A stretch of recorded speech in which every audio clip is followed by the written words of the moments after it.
Good evening, everybody. Benjamin here again. Do a quick video. I don't really do a whole lot of videos anymore. And when I do, I tend to go kind of long. So, my second shot at this one. Try to keep it shorter. I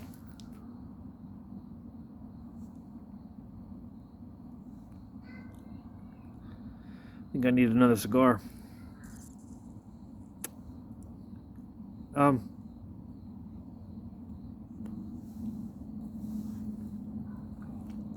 Excuse me.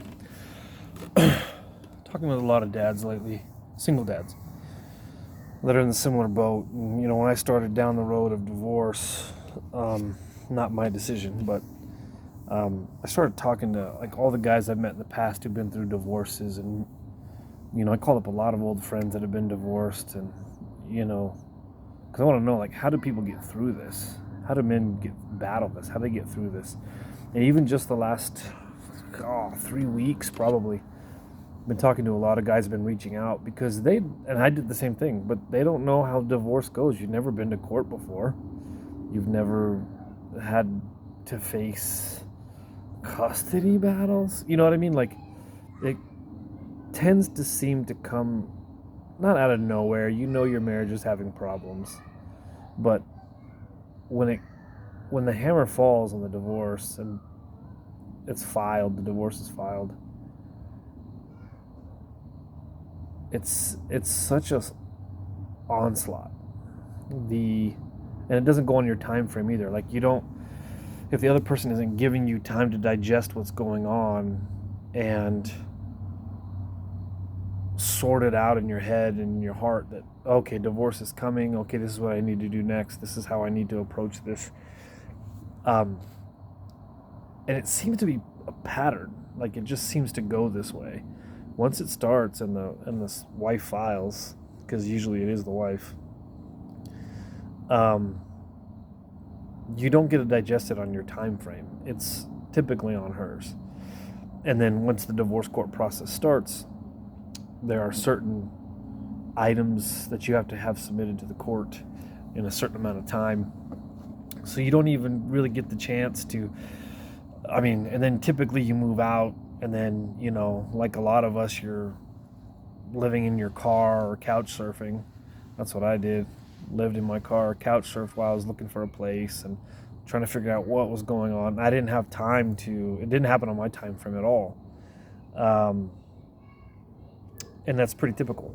But, three things that single dads, and I hear this over and over again, and I also recognize it in my own self, but the three things that they really talk about over and over again: you're mourning the loss of your spouse. Even if you kind of knew it was probably going to go that way, you don't want to believe it, and so you kind of have this plausible deniability where you're just like, well, yeah, we're having a tough time, but we're going to work it out.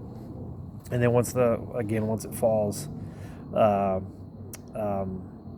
think that the three things that guys tend to talk about is really it can be condensed into two things. Is them taking ownership and stock and things that they did wrong in the relationship, what they could have done better, what they could have said better, what they could have communicated better. And oftentimes, learning unfortunately is hindsight. And so a lot of these guys that I talk to, though, they are taking ownership of it. It's like, you know what, man, I said that wrong. I did this thing wrong. I wasn't great at this. I certainly know what those things were for me. But they are taking ownership of it. And then also the brutal reality of the loneliness that is apparent during and after divorce. And so, like, I got a friend, he, recently got his own apartment not far from where I live. And he's got three kids. And, you're used to coming home and you have your children there and they all run up, hey, daddy, or you wake up in the morning, you make them breakfast, and you have that security of a home. You have your spouse and you have your children running around you and they love you and this type of thing. And then when you're on your own and you're sitting by yourself, like I'm doing, I'm kind of used to it at this point. I've been 5 years, I think, post-divorce, 6 years out of the house, I think is what it is. I think that's what it's been.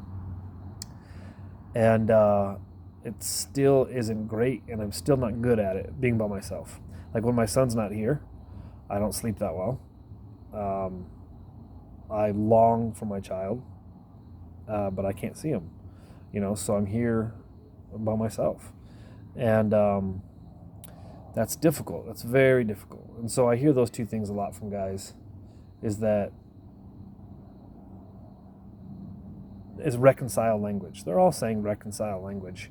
They all would love to reconcile with their spouse if they could, but they can't. I mean, most of them, they can't. It'll never happen. And then the loneliness of not being around your kids and not getting to see your kids every day. Really, it's those three things, I suppose. So reconcile language, what they would have done different, what they would try again if they could. Most of them would. Even if for no other reason than that's the mother of your children. And it's best to have an intact family for your kids. And so they're all using reconcile language. Man, if I could just say this, if this could be done again, I would have said this different. I would, and so... and then they don't get to see their kids every day, and then like living on your own, it's a really rough reality. But I'm proud of the men that I do know that are going through these awful custody battles. Oh my God, I thought mine was bad. I mean, it was bad for me for sure, but some of these are just ungodly. They're ungodly, and I'm really glad that the narrative on divorce reform is changing. I'm really happy about that. This is my happy face. That's as good as I get. But yeah, I think that's great. And these guys are all making sane, rational decisions on behalf of their children. I was talking to a guy the other day. What's up, brother? He hasn't seen his kids in 3 months. And a lot of these guys, when I talk to them, because theirs is fairly new, they sound just like I did when I was going through mine. I was absolutely beside myself. You lose the love of your life, and then you also lose your child, and or children, and it's absolutely debilitating. And the other side of that is most of them are like, I will never do that again. And these are good guys, and you talk to them, and they're trying to make rational, firm, consistent, dedicated decisions around their children with work and all their other obligations, and they're still trying to make a life for their kids and be available and present for their kids as best they can. And so I have to applaud these guys, and really hats off to them. And these aren't slouches either. These are good parents. They're good dads. They're good at what they do. They're, these aren't losers. These aren't meth heads. These aren't, I don't know, whatever you'd say. Deadbeats? Definitely not. But they're all saying the same thing, man, over and over again. And so I really have to applaud the men that are in these situations. And they're manic.